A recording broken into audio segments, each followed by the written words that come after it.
গুরুতর অসুস্থতার কারণে মোহাম্মদ শাহাবুদ্দিন পদত্যাগ করার সংবিধান অনুযায়ী রাষ্ট্রপতির দায়িত্বে স্পিকার হাফিজউদ্দিন আহমদ বিকেল ৫টা ১ মিনিটের সংসদ সচিবালয়ে লিখিত পদত্যাগপত্র জমা দেওয়ায় রাষ্ট্রপতির দায়িত্ব নেন স্পিকার।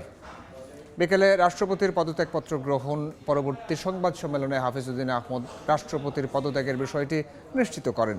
বলেন, সংবিধান অনুযায়ী আগামী ৯০ দিনের মধ্যেই রাষ্ট্রপতি নির্বাচনের আয়োজন করা হবে। স্পিকারের উদ্দেশ্যে স্বাক্ষরিত পদত্যাগপত্রে রাষ্ট্রপতি উল্লেখ করেন, তিনি গুরুতর অসুস্থ, দীর্ঘদিন ধরে হৃদরোগ, উচ্চ রক্তচাপ, ডায়াবেটিস ও কিডনি জটিলতায় মোহাম্মদ শাহাবুদ্দিন হৃদযন্ত্রে বাইপাস সার্জারি করেছেন বলেও জানান তিনি। স্বাস্থ্য পরীক্ষায় অটোনমিক নিউরোপ্যাথি রোগ শনাক্ত হওয়ায় মাঝে মাঝে অচেতন হয়ে যান বলে পদত্যাগপত্রে উল্লেখ করেন শাহাবুদ্দিন। এসব রোগের প্রাদুর্ভাবে শারীরিক ও মানসিক অসামর্থ্যতার কারণে রাষ্ট্রপতির মতো গুরুত্বপূর্ণ সাংবিধানিক পদের দায়িত্ব পালন করার অপারগতা জানিয়ে পদত্যাগ করেন মোহাম্মদ শাহাবুদ্দিন। তিনি পদত্যাগ করতেই পারেন।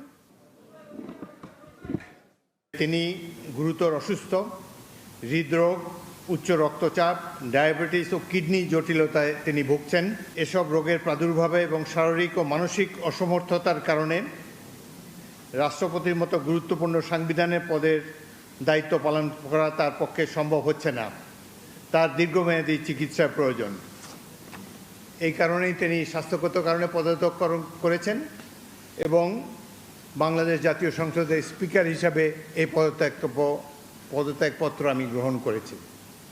ফলশ্রুতিতে সংবিধানের 54 অনুচ্ছেদ অনুযায়ী আমি রাষ্ট্রপতির দায়িত্ব গ্রহণ করেছি।